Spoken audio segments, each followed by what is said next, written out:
Hey there, Geometry. Thanks for tuning in for another episode of Math with Mullins. Today we're looking at our Chapter 5 test review. This is going to be located in your textbook. We are on page 295, questions 1 through 11. So let's go ahead and get started looking at some of those questions to help us review. The first one says, write a proof. We know that CA is equal to CB and CD is equal to CE. So let's go ahead and figure out how we can prove triangle ABC is congruent to triangle EDC. We're going to start with our statements of givens. So given CA is congruent to CB, which is congruent to CD, which is congruent to CE. Okay, and that is our given statement. The next thing we probably can touch on is something along the lines of maybe angles. So I'm going to say that angle ACB is congruent to angle DCE. Okay, and the reason why those are congruent angles is because of my vertical angles congruence theorem.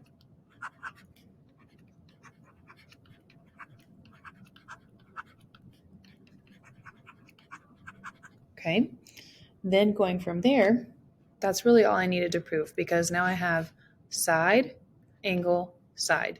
So triangle ABC is congruent to triangle EDC using the side, angle, side congruence theorem. Number 2 is another proof, so let's go ahead and set that one up with our statements and reasons. Statement 1 is always going to be what you have given. So I know that JK is parallel to ML and MJ is parallel to KL.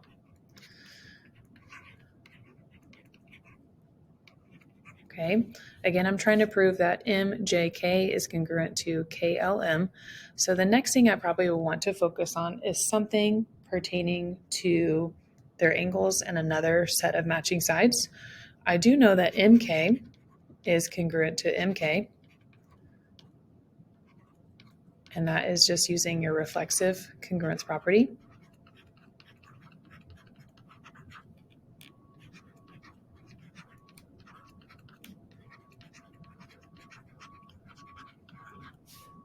Because these are parallel lines, I know that I can also use maybe my alternate interior theorem. So let's say that JKM, so this angle right here, angle JKM is equal to angle LMK.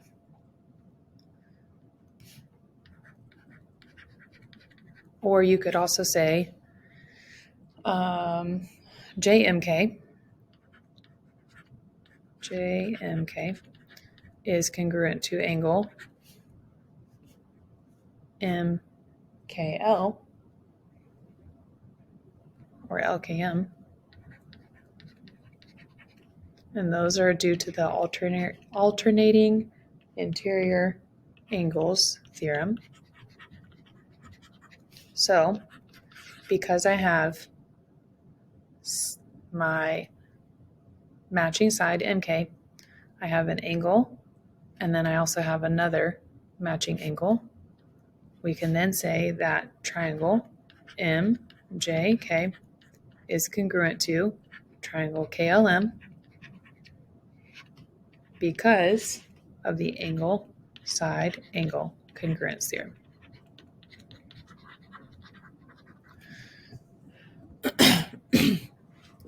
Final proof of your Chapter 5 review. We know that QR is equal to RS and angle P is equal to angle T. So we just want to be able to prove is SRP congruent to QRT. Again, let's start with our statements and reasons. Statement 1, let's do your given. QR is congruent to RS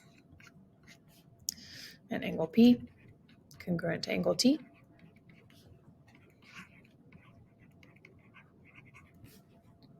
Something that may be beneficial here is to also redraw your two triangles separately. So we have SRP, SRP, and then we have QRT. And it says that QR is equal to RS. I'm going to go ahead and notate that.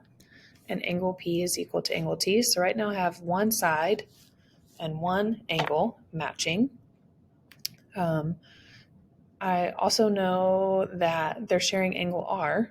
So maybe I can say angle R is congruent to the other angle R. And we can just use the reflexive congruence theorem.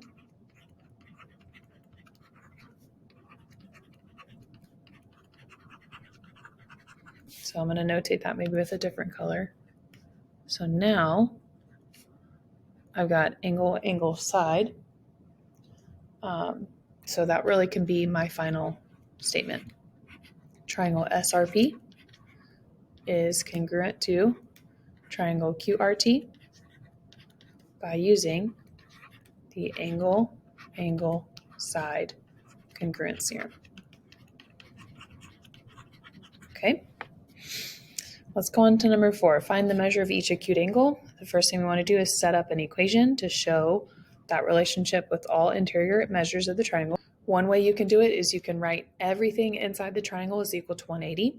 Or since this is a right triangle, you can just say that 4x minus 2 plus 3x plus 8 is equal to 90. Okay. Combine like terms. 4x and 3x makes 7x. Negative 2 plus 8 makes positive 6 is equal to 90. I'm going to subtract 6 from both sides to get 84 equaling 7x. So x is now equal to 12. Okay, that's not where we want to stop though, because as we're looking through these questions, it says find the measure of each angle. So what we now have to do is to apply that measure of angle x back into the problem.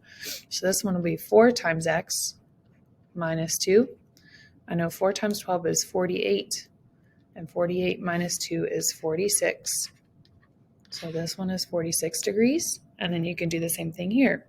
3 times 12 is 36. 36 plus 8 is 44. So the other measurement is 44 degrees. Okay, so this is what I needed to say for your measurement for number 4. Number 5, is it possible to draw an equilateral triangle that is not equiangular? If so, provide an example. If not, explain why. When you draw an equilateral triangle, that means all your sides are the same. Okay. When you have same sides, that means the opposite angles will also be matching. So like if this is equal to 6, that means this angle matches, and this angle matches, and this angle matches. So is it possible to draw an equilateral triangle that's not equiangular? No, because of that theorem where we talked about matching sides give you matching angles. That's going to be the corollary to the base angles theorem.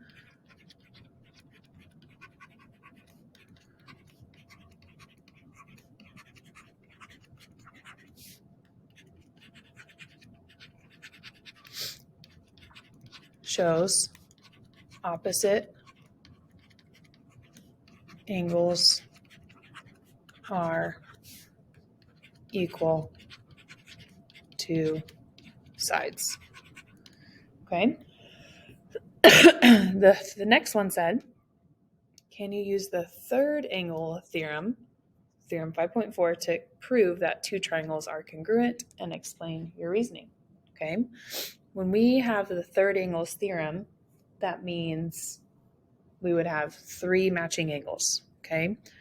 But we have not been using angle to prove that triangles are congruent. You need to also make sure that one side is congruent.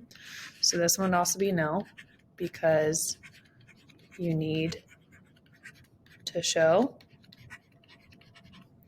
at least one matching side. Okay, not just matching angles.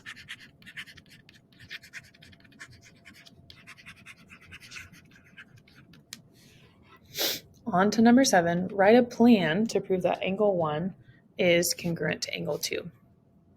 Something we probably can do here is go along the lines of the HL theorem or the hypotenuse leg theorem, just because I'm seeing it's a right angle, and that means that these lines would also match. And because these lines are matching, the opposites would also be able to match. So you can say this is a plan, not a proof. So using HL congruence theorem, we know AD is congruent to BD. And then we can say that when you're using the base angles theorem,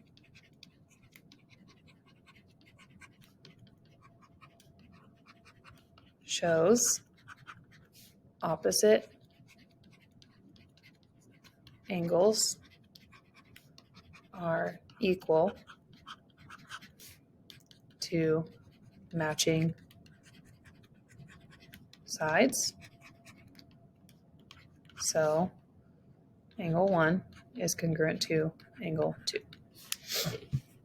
Okay, same thing here. Write a plan to prove that angle 1 is matching angle 2. You do not have to write a full-on proof. Okay, one thing you might want to consider is these two angles are going to be equal. So we know that angle RSV is congruent to angle TSZ using vertical angles. Okay. Once we get from that point, we can move on and maybe look at their sides. What we do know is that S to X is matching for the SVX and SZX. So you can also say triangle SVX is congruent to triangle SZX using side, side, side. Okay. What we can also look at next is, because these are matching, you're also going to see maybe some side angle side measurements here. VXW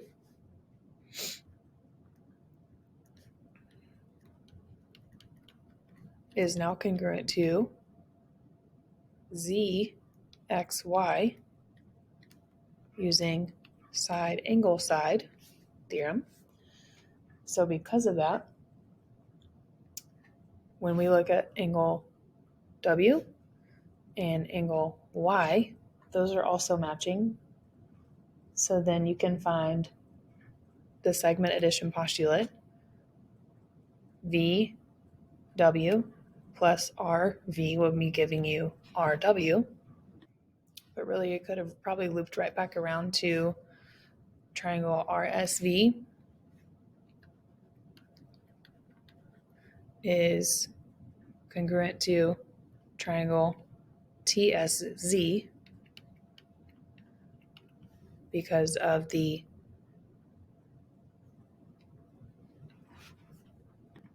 angle side theorem.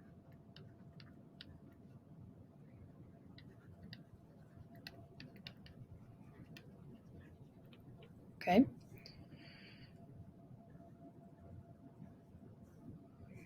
Number 9, is there more than one theorem that could be used to prove that ABD is congruent to CDB, and if so, list all possible theorems? So I'm seeing a few here. The first one I'm seeing is the HL congruence theorem. I also notice that BD matches BD, so that is angle, side, angle.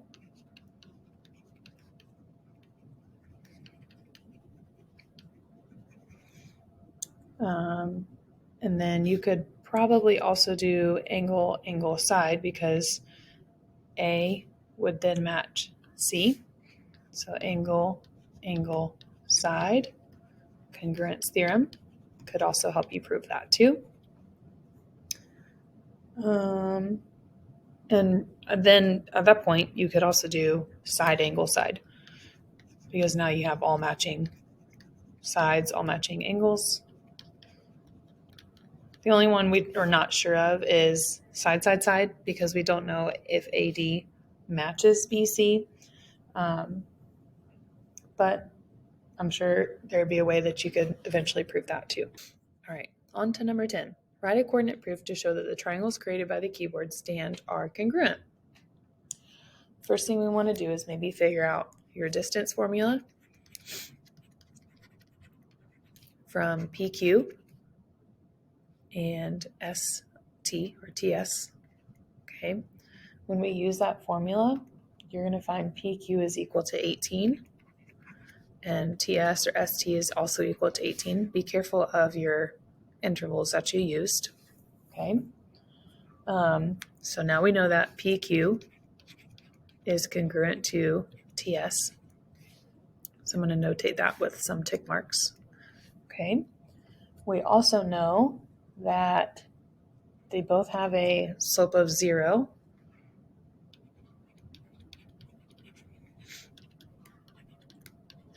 So they are parallel.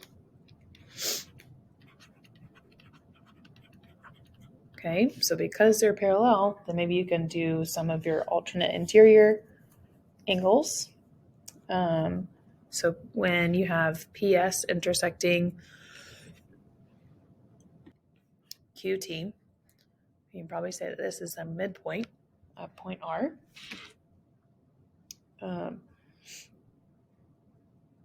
So you can even say like alternate interior angles, maybe angle P is congruent to angle S using alternate interior angle theorem. And then if you want to talk about vertical angles, angle SRT is congruent to angle PQR.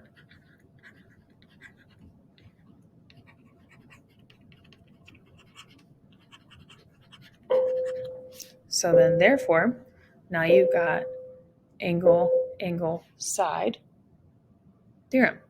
So triangle PQR is congruent to triangle SRT using angle, side congruence theorem. Okay. Last one on number 11. Picture shows a pyramid of Cestius, which is located in Rome, Italy. The measure for the base of the angle shown is 100 Roman feet. The measure of the other two triangles are both 144. So right now, we know that this is an isosceles triangle. So this is an isosceles because there are two equal sides. So if the measure of angle 3 is 40 degrees, how do you know angle 1 and 2? Well, they both, angle 1 and 2 should match because we have two equal sides, so two matching angles. So 2x plus 40 is equal to 180, or 2x is equal to 140, which means x is equal to 70. So each one of these would be equal to 70 degrees. Okay, that's